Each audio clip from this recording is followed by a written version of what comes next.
What's the game you played as a child? Sorry, that's actually probably kind of a frustrating question, isn't it? Because, I mean, if you're anything like me, which I suspect you are, that's why you're here, you probably played a lot of games as a child. Like, my summer days and school time evenings were filled with basically anything I could get my hands on, with no consistency, from Pokemon to Halo to Animal Crossing to RuneScape. I think what I mean is this sort of vibe, minus the, gender and console specificity. What was the game you played as a child? What was your game? What was the game you never really heard or hear anyone else talk about? What was the game you sunk countless hours of your youth into, and now whenever you go back to replay it as an adult, young or otherwise, you'll hear a little jingle or a voice line, or you read a little bit of dialogue and you think to yourself, ah, that's where that comes from. That's where I got this core piece of my being. I suspect you have one. I mean, most people in my space seem to, and if you've been around this channel a bit, hi, welcome back, it's always nice to see you, but also, you'll have maybe picked up that for me, this game is Final Fantasy Tactics Advance. Not the first game I ever played, but the first one I played, The first one I really sunk my teeth into, the one that taught me what this whole hobby could be, the first game that I played and felt that sensation of, oh, this means something to me. It's the game that really every other game competes and compares against. Oh, what? You thought I loved Republic Commando on its own merits? Maybe I just loved it because I had been brainwashed into a rabid enjoyment of anything relating to controlling a squad of characters in a tactics-based format. Oh, you think I like clever and unique art styles that stand the test of time because they're pretty and resistant to fading? Well. Maybe I just think that's what every game should have, because that's what the game had. Oh, you thought I liked Dishonored because it had an engaging narrative about the concepts of incredible power and doing what's right in the face of what's easy? Fucking obviously. But you'll never guess where I learned to appreciate that kind of thing. It was Final Fantasy Tactics Advance, perchance. Every game I play, I look for my game. And it's not like I hate the games where I don't find it, but in the games where I do find it, that's where I tend to place a lot of my love. Is it a surprise to you that I value games like ODST and Reach and War over the rest of the Halo series? Does it shock anyone to learn that I grew up to love D&D and other turn-based strategy games? I mean, I can draw a line between a 6-year-old me playing Final Fantasy Tactics Advance and a 29-year-old me sinking 198 hours into Baldur's Gate 3 so far. But this is not an essay about Final Fantasy Tactics Advance. This is a love letter, a tribute, if you will, to Final Fantasy Tactics Advance, about how in every game I play, I look for Final Fantasy Tactics Advance. I look for the game that shaped me, that influenced me, and I chase that feeling of being a kid again. This is a video about the Banner Saga, and how it feels to catch what I've been chasing for 2 decades. But before we get too far, you should probably know that this video is going to contain full game spoilers for the Banner Saga, obviously, all 3 games, and also I need to say thank you to everyone on Patreon for your continued support. Sorry this one took so long. I promise to stop forgetting my password. In the world of Banner Saga, things are not going so well. The gods are dead, the races of the surface have survived a great war with a force called the Dredge, and the sun has stopped. So I hope you like daytime. Our story opens with Ubin narrating over a small caravan of Varl arriving to a small city named Strand, and in this first cutscene alone, I already have so many things to celebrate and dissect. Let's talk art to start. The word of the day is parallax, and oh boy does Banner Saga define it. For those unfamiliar, parallax in game design is, simply put, a technique wherein multiple visual layers are stacked on top of each other to give the impression of depth. This is a big deal in games like Hollow Knight, which work to establish your little guy in something of a mid-ground, with foreground elements to block line of sight, and background elements to give the impression that the world goes on outside our 2D experience with it. This is parallax working in what I will call small scale, but to see the total value, we have to look at it on the big scale as well.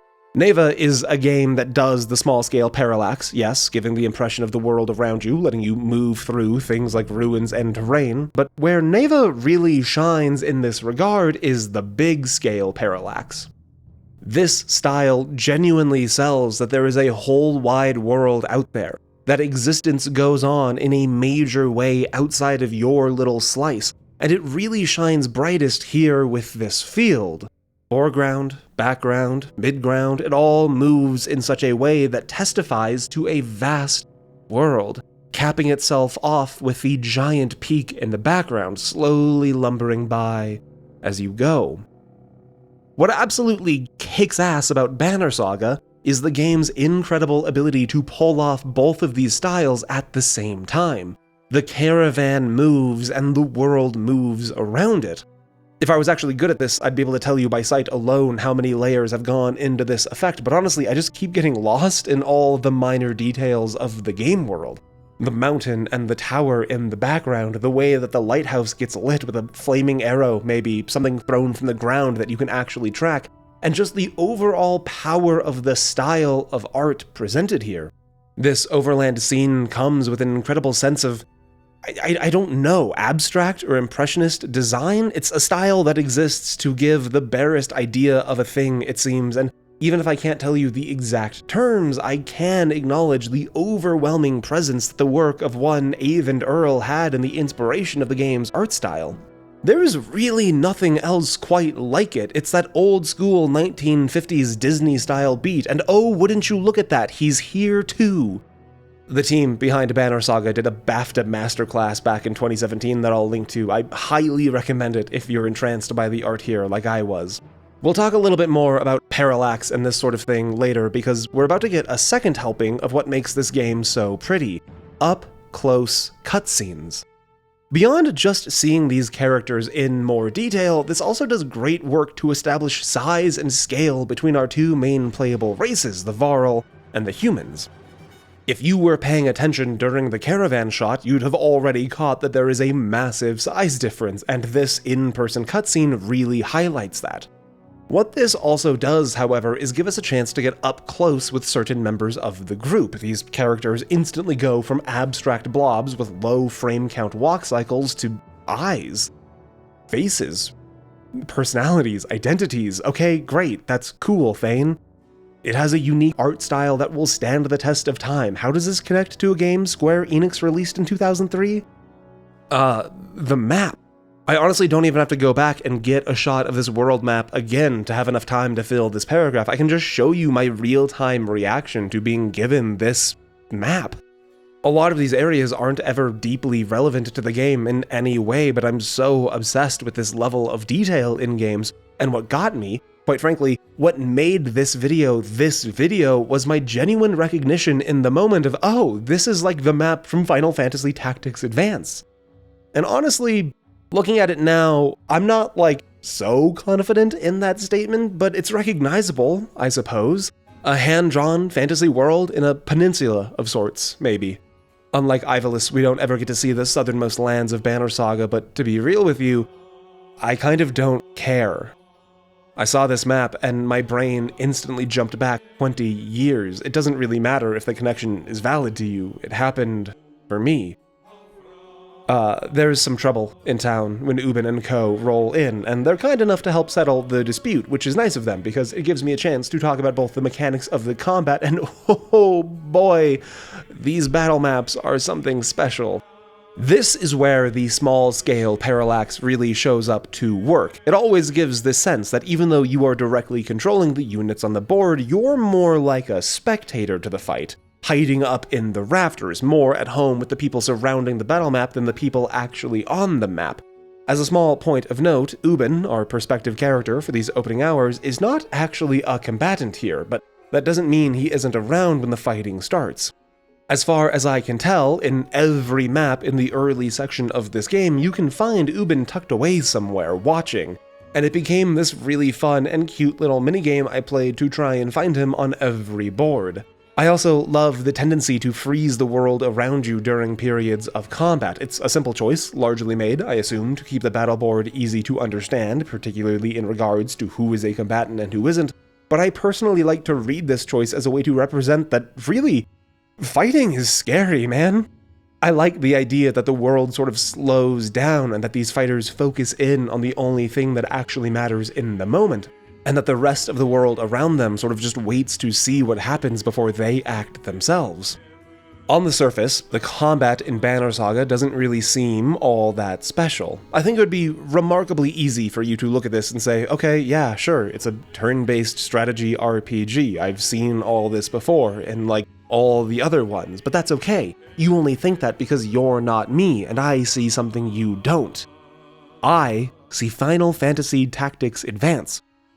FFTA does combat in a pretty similar way, mechanically speaking.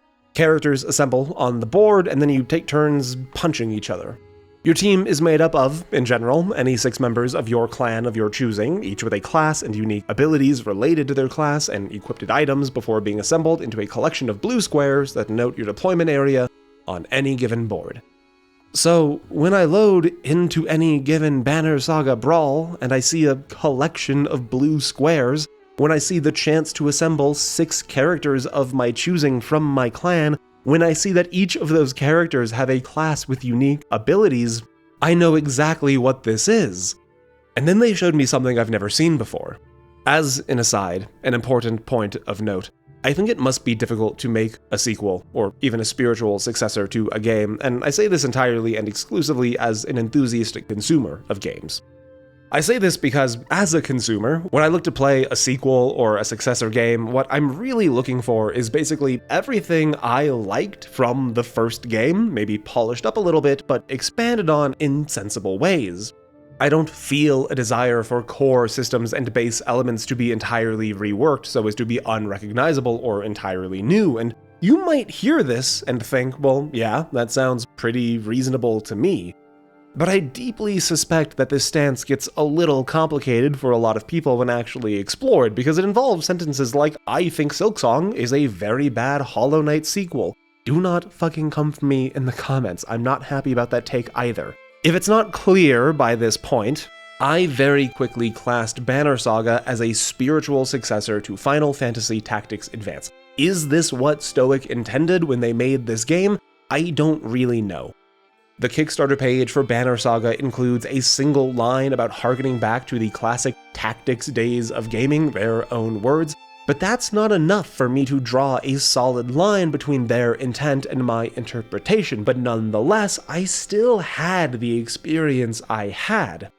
I still made the connections I made, and I still look at Banner Saga as a continuation of what I liked about Final Fantasy Tactics Advance, while still managing to be its own system, because holy shit, the way this game does its combat is maybe my favorite I've ever seen in a game of this genre.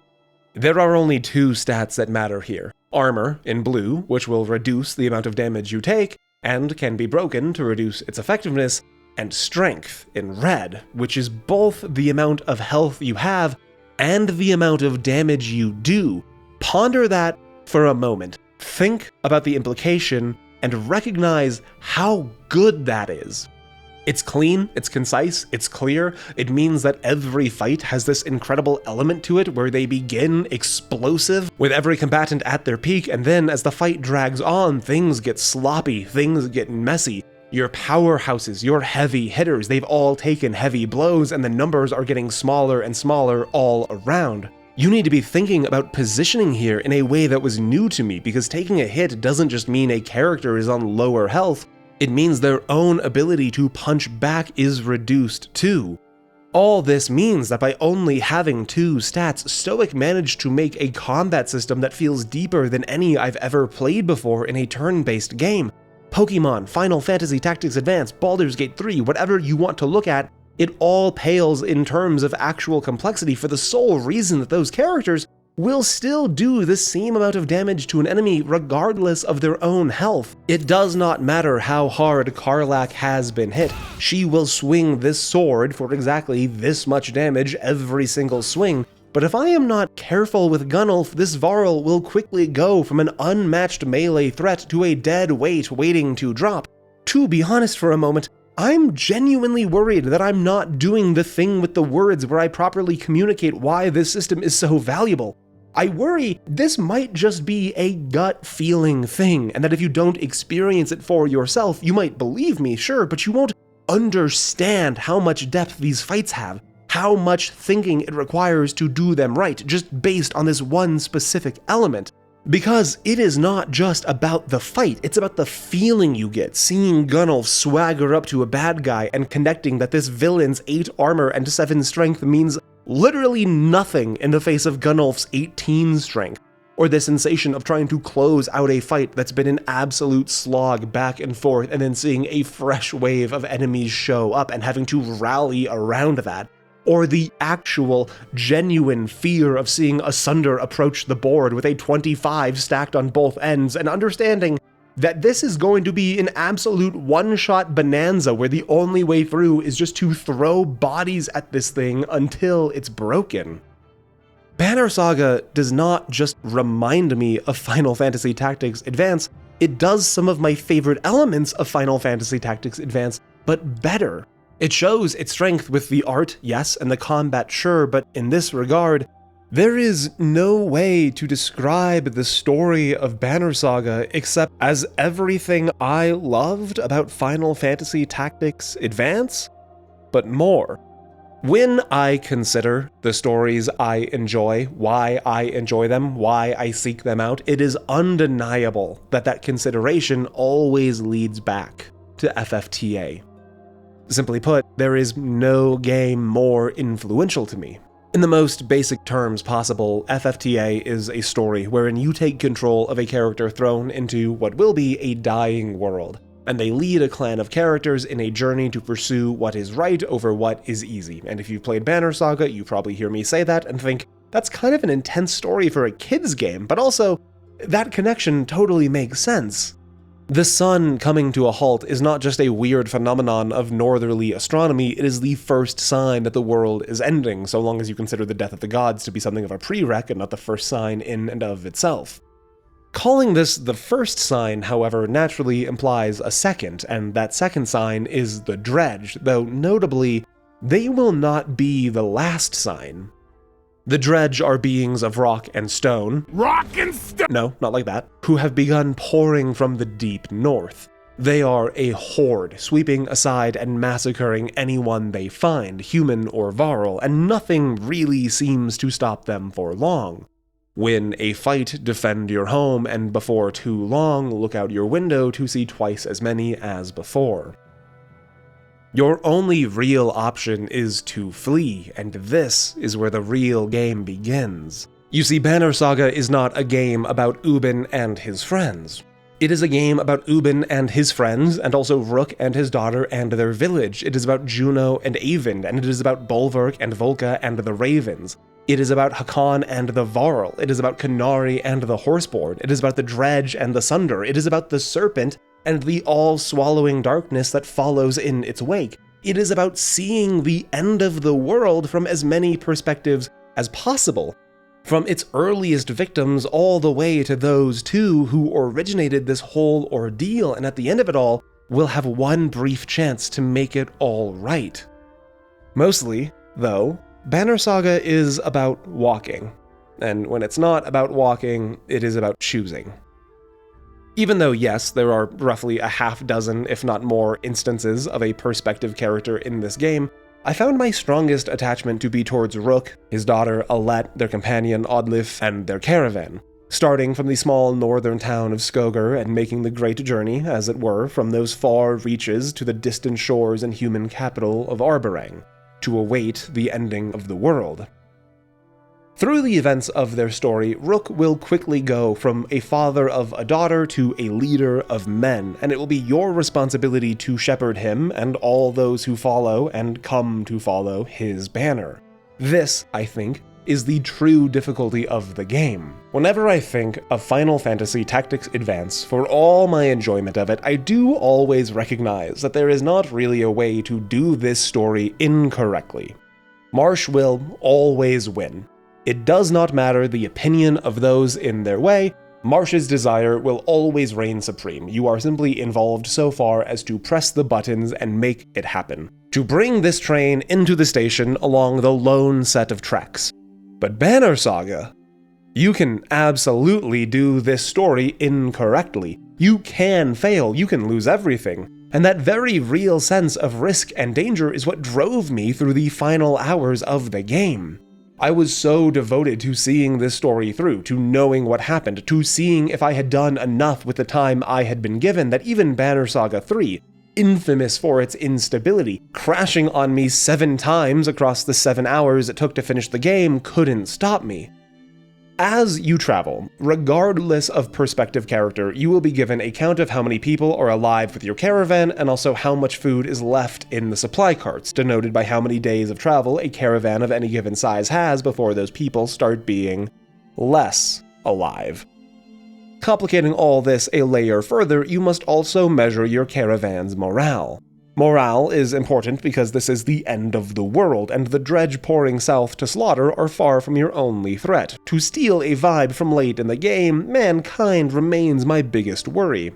This means that you will be finding yourself engaging in heated combat with a variety of enemies with a depressing level of frequency, and having a higher morale will give you certain bonuses in combat, whereas lower morale will make combat more difficult, and if a character is brought to 0 health during combat, they will become injured, reducing their strength in any subsequent combat they partake in. Resting, and simply taking it easy, as it were, will boost morale, heal injuries, consume supplies, and bring the inevitable end one day closer, so, don't mess up. What I ended up encountering with Banner Saga was a narrative structure so complex and with so many issues to attend to, some of which came with so much weight that I genuinely, at multiple points of time, just stood up from my computer and went to stare out a window as I pondered a selection of solutions to problems aplenty with consequences unclear. Take, for example, the twins Hogan and Mogan, who can be met upon leaving the very first village you encounter after fleeing Skogar. After being told of the coming threat of the dredge, the two brothers rouse roughly half the village to join your caravan, much to the dismay of the other half of the village, who fear that they will all die without enough hands to work the fields. The call comes down to you. You may do nothing, you may side with the villagers, or you may side with the twins. At this point in time, it didn't seem my place to dictate what life should look like for so many other people, especially strangers, so I simply allowed the situation to resolve itself. What Banner Saga gently reminds here in this moment is that inaction is still, perhaps paradoxically, inaction. If you refuse to choose, you have still made the choice not to act, and so rather than act with your own influence and agency, you simply answer to the whims of the world around you. Hogan and Mogan kill the village leader, assemble whoever from the village wishes to leave, and they join your caravan, even though you never really invited them to do so. Other times, the game simply refuses you in action. Arriving to Arborang, for example, you find the human capital completely surrounded by refugees from the surrounding countryside. None are being allowed to enter the city, though your appearance challenges this. Hakan, being the king of the dying Varls, is granted passage into the city by Meinulf, Arborang's king, and as Rook, my entire caravan was invited along as companions. Taking this deal means maintaining a relationship with the Varl, but also turning our backs on the rest of the survivors still trapped outside the walls, and a very decent case is made that doesn't everyone deserve the safety of the walls? Perhaps this king shouldn't be the one making decisions anymore. Hakan will do whatever it takes to make sure his people are safe, and in this moment that means inside the wall with protection from Meinulf. If Meinulf is deposed, yes, the refugees can enter the city, but it will cost you your relationship with Hakan and the Varl, as their safety is no longer assured. And there is a very real argument to be made that without them, would you have even made it this far? So, who do you side with? The companions who have fought and bled beside you, or the representation of the collective concept of all mankind who have been abandoned by their king. On the journey to Arborang, the game introduced me to the Horseborn, a race, long thought fable to the people of the North, and with some difficulties back and forth, you are chanced with the largest alliance of them, led by the warrior Queen Canary, asking to join your caravan, understanding that safety often comes with being part of the largest herd. They joined my group. Canary quickly established herself as an absolute powerhouse capable of incredible violence in the way that often decided entire fights all on her own, only for her and her herd to be identified by refugees in Arborang as the horde that ransacked and destroyed the human settlement of Talir. Meaning, of course, that all the supplies and weapons that they had brought when they joined my caravan, that we had been using, that we had been feeding our people with, came off the back of slaughter and pillage. It's a horrifying thing to consider, but I also had to consider how much of my renown, the game's version of experience, I had already funneled into Canary, how losing her alone, not even to mention the rest of the Horseborn warriors, would be a huge blow to the caravan. And that's exactly the choice the game offered me. Side with Canary and just accept that they had done brutal things and that we had flourished from that brutality, or send her and her herd away. I always remember enjoying the short bits of Final Fantasy Tactics Advance where I got to see other perspectives on the world. Of course, that game only ever afforded you cutscenes of other perspectives or short missions with allied characters, but here in Banner Saga, the ability to switch to different characters, different stories, all encompassed within the fold of the same overarching plot gives so much more depth to the story and the world. Rook just wants to get his people to safety after being thrust into a position of leadership with the death of Skoger's chief early on in the first game. And Hakan, likewise, through a series of tragedies, finds himself the king of the Varl, a quickly dwindling, doomed race, though in these final days, how could any race claim to be otherwise? Eyvind and Juno are selfish lovers guilty of so much, and yet I still can't help but find them tragic, even as Eyvind quite literally tempts a deal with the devil. Though Bolverk is perhaps the most tragic of all, deceived and lied to, a passenger in his own body, killed and brought back as a vessel, more than once made a true victim and a plaything for others to control, even though he himself has never seemed to be a good man. These rotating perspectives give such a good opportunity to genuinely understand who these people are, the motivations that drive them, the things they value, the way they understand the ending of the world, all the while giving you as the player the most information possible via discovery and realizations of the characters you play as, helping you to understand where all these stories connect and what really matters. The ending of the world is not the swarm of dredge pouring from the deep north. The end of the world is the thing chasing them. The wall of darkness brought on by the World Eater Serpent.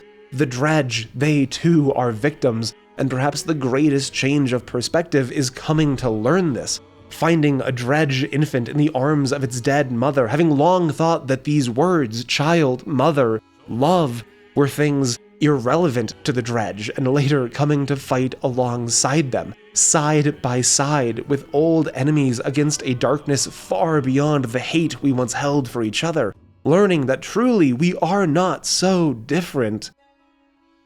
I have this weird affinity for the ending, for the journey through the darkness to the place where this all began, for learning the story of Juno and Eyvind, for the cardinal sin they committed and have since committed to undoing, for this conversation between Ivar and Eyvind as the Varl tries to keep Eyvind focused even as he wavers, as the serpent tempts him with an offer that doesn't involve Juno being locked away forever.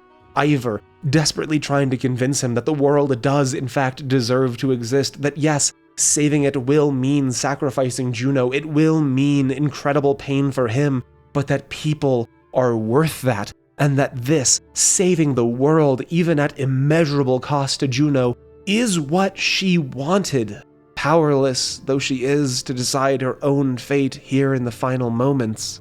I know it might upset some people, a game about choices and branching paths, all leading to a final conversation that basically dictates the fate of the world, thereby potentially invalidating everything you've done up to that point, but for all the choices I was asked to make, For all the perspective shown, for all of the death here at the end of all things, I really do feel impacted by the recognition that it was just the will of one man that decided the fate of the world, and that he's not even really a very good man. Funny, isn't it, how that tends to be the case? But you don't have to be a great person to do the right thing when it matters. I love this final moment, the way the serpent is just obliterated. The darkness that has hounded you, whether you knew it or not, through the whole first game is turned back, and even though the world is scarred in its wake, the world does still persist. I love this final image. I love that if you know this game, you can just look at this and see all the choices I did make. At least you can see the big ones. You don't even need to read the banner, you just know my story. You know the mistakes, and you know the perseverance. And that's enough for me. Between the two of us, it's honestly been a very long time since I replayed Final Fantasy Tactics Advance. I have this tendency to avoid replays on games that end up meaning a lot to me, worried that increased exposure to the thing will highlight areas that are weak, or I'll get bored of a thing, and suddenly the fact that it meant so much to me once will mean very little at all. Final Fantasy Tactics Advance was a kid's game for kids, and I played it when I was a kid, and I recognize that I am no longer that same kid. I have changed, and I have grown, and I do worry, genuinely, that I would not love my favorite game in the world anymore. But maybe that isn't so bad. Maybe Final Fantasy Tactics Advance did all it needed to do. After all, it is foundationally why I am here, doing this. Finding meaning and purpose in these games and the stories I get to tell you about them. I don't know if I will ever actually play Final Fantasy Tactics Advance again. If I will ever dig my old Game Boy SP out from the drawer in an old desk in a small bedroom that used to be mine. And that does come with a sort of melancholic detachment, the feeling of disconnecting from something I love, walking away from my childhood. And then I play Banner Saga. And I see the blue squares, and the map, and I reload the game every time it crashes. And I know I haven't left that thing I love. It's always been with me.